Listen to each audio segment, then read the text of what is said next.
Bienvenue sur notre chaîne d'information Afrique 24 Info. Ici, vous avez le meilleur de l'information à temps et à l'heure. N'hésitez pas de vous abonner à la chaîne si cela n'est pas encore fait et surtout d'activer la cloche de notification pour ne pas manquer nos prochaines publications. On commence. Avant de commencer la vidéo, nous tenons à vous rappeler que les images utilisées dans toutes nos notes d'information sont à titre illustratoire. Nous vous invitons donc à rester poli et courtois dans l'espace commentaire au risque de voir votre commentaire tout simplement supprimé. Merci et bon visionnage à tous. Les putschistes burkinabés veulent l'aide de la Russie. Le meneur du coup d'État au Burkina Faso, le lieutenant-colonel Paul-Henri Sandaogo Damiba, aurait tenté de convaincre le président déchu de demander une aide à la Russie.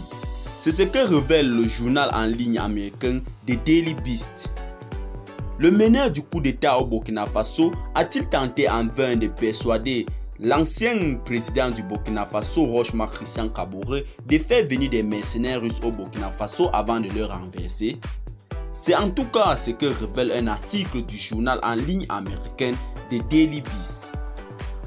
Paul-Henri Sandaogo Damiba avait participé à une réunion sur la situation sécuritaire organisée par le président Roch-Marc Christian Kaboré et selon les informations du site d'information Daily Beast, celui-ci lui aurait demandé au président de faire intervenir le groupe Wagner pour aider l'armée à maîtriser la situation. Toujours selon le Daily Beast, le président Kaboré aurait rapidement rejeté l'idée et a même rappelé à Damiba que les gouvernements européens venaient de condamner le déploiement de ces paramilitaires russes qualifiés de mercenaires au Mali. La société paramilitaire russe a été identifiée pour la première fois en 2014 combattant aux côtés des séparatistes pro-russes dans le conflit dans l'est de l'Ukraine. Elle a depuis été identifiée en Afrique, notamment en Centrafrique, au Mozambique, au Mali et bien sûr aussi en Libye. La présence de Wagner en Centrafrique et au Mali est indéniable selon les observateurs, même si les gouvernements maliens et centrafricains préfèrent parler d'instructeurs à la place de mercenaires.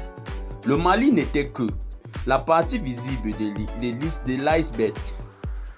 Le groupe Wagner existait déjà et on savait qu'il était très actif en Centrafrique, expliquait Christine Holbois, spécialiste des questions russo-africaines. Les putschistes burkinabés sont-ils donc soutenus par la Russie ou la Russie cherche-t-elle à les récupérer? Difficile à répondre pour l'instant, mais les déclarations de certaines personnalités russes proches du président Vladimir Poutine pourraient confirmer la thèse d'une opération d'envergure. L'homme d'affaires russe